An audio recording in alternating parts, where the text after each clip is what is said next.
Welcome in everybody to my preview of the 2021 West Final in the CFL between the Saskatchewan Roughriders and the Winnipeg Blue Bombers. Really excited to get into it. I mean, just a classic all-time rivalry right here. But before we get into it, if you want to support the channel, the best way to do it is by hitting the like button and subscribing to Ozzy's Huddle for more CFL content just like this. I greatly appreciate it and all the support you guys have given me lately for all the previews and my predictions videos and everything like that. So I really appreciate all the support all season long. And without further ado, let's get into what you need to know. So this game is taking place Sunday, December 5th at 4 p.m. following the East Final from BMO Field in Toronto. This game is going to be played at IG Field in Winnipeg, where the 11-3 Blue Bombers, they swept the season series 2-0 over the Roughriders, who finished 9-5. The Blue Bombers went undefeated at home this season, really turning this place into a very feared place to play in the CFL. And then for the Roughriders, they went 4-3 on the road this season, pretty good. Really had to win a lot of road games down the stretch, which I think really helped them and has prepared them to potentially come in here and play a much better game than they did the first time early on this season. And what's on the line for both teams? The Roughriders are seeking their first Grey Cup appearance since 2013 when they won it at home. And then the Blue Bombers are looking for their second consecutive Grey Cup appearance as they look to repeat as champions. Looking at the team stats here, and it's a little lopsided when you look at it. So the Bombers have the edge in pretty much every category except for run defense, which is absurdly close, which really tells you that the Blue Bombers really had a strong season. And I think the numbers don't show you how good Saskatchewan has been at different aspects of the game this year, because I think Cody Fajardo definitely, from a passing yards perspective, obviously didn't have great season by his standards compared to 2019, but I think he was definitely not the 8th best quarterback in the league this season. So I think he was definitely better than that. And then Winnipeg's pass offense is strangely ranked very low, and that's largely just because the last two games this season where Sean McGuire just came in and stunk up the joint against Montreal, and just like the awful game that was played in the really cold weather in Calgary the last week of the season. So I think that both of these ranks in terms of the pass offense really don't do the teams justice here. And then in terms of rush offense, these are two teams that do rely on the running game to pace their offense quite a bit, and Winnipeg being ahead in a lot of their games obviously incentivized them to run the ball a lot more, and therefore they finished second in the league in rushing here.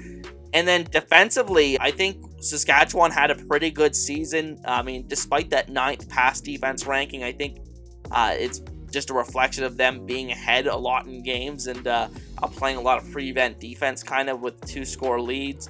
But that run defense, very strong as always, but it doesn't compare to this Winnipeg's defense that has had a historic season, only giving up 303 yards per game in the CFL. I know it was a very down year in terms of offense, but that's just really impressive. And the pass defense numbers, the rush defense numbers, everything's good for this defense. They take the ball away. They just do a lot of things right, and you got to feel confident against basically any kind of matchup they face right now in the current CFL. Now looking at the quarterback comparisons, two of the best starting quarterback records in the league this season. So we'll start with Cody Fajardo here, going 9-4, 14-11 touchdown interception ratio. We talked about him a lot last week. I think a lot of his value is on stuff that isn't on the screen here that I should have put rushing yards, but a lot of the time the opposing quarterback is just so irrelevant in terms of rushing yards that it's really not worth the comparison.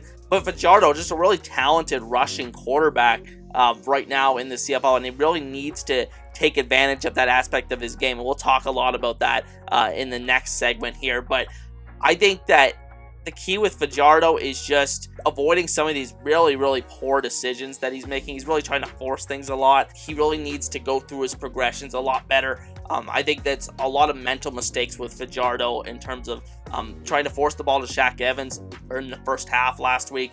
Really almost cost this team, and they're just glad that Calgary's offense played just as bad in that first half. So Fajardo got to really carry over what he did in the second half and just avoid those bad mistakes, because Winnipeg absolutely will capitalize on them on the defensive side. And then for Collaros, just a really strong season, a much-deserved first most outstanding player award that is coming his way, I believe, in just a matter of days here as we prepare for the Grey Cup.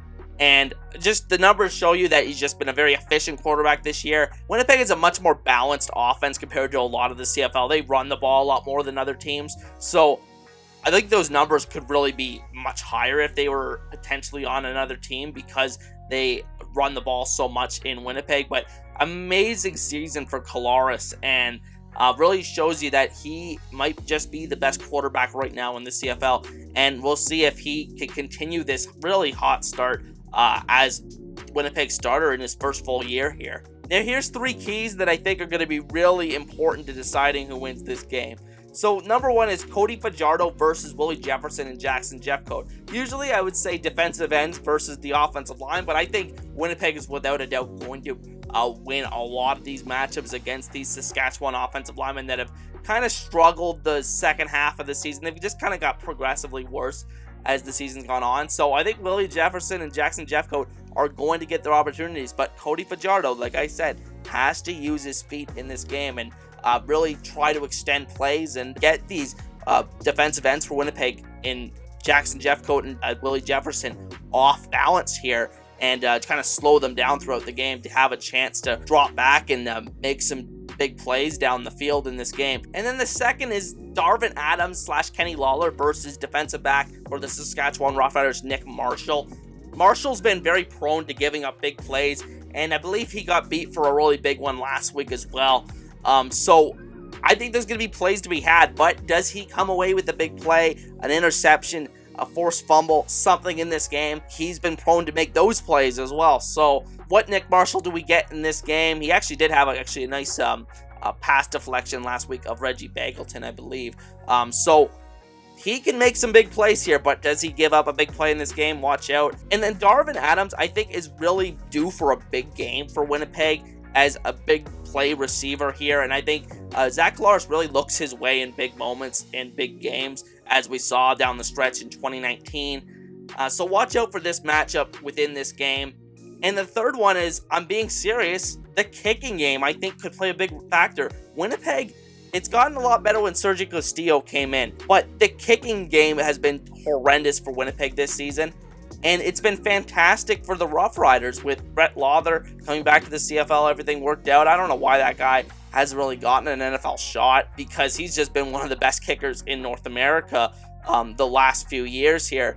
And so that's a big advantage for Saskatchewan potentially in this game. Now, kicking performances are very variable week to week, obviously, but we'll see if that plays a factor at all if this game ends up being a lot closer than people think. Now moving on to X Factors. For the Saskatchewan Roughriders, I have wide receiver Shaq Evans. Again, Cody Fajardo forcing the ball to him a little bit too much last week. But does he finally break out and have one of those big games that he had a lot of in 2019, where he was one of the best receivers in all of the CFL?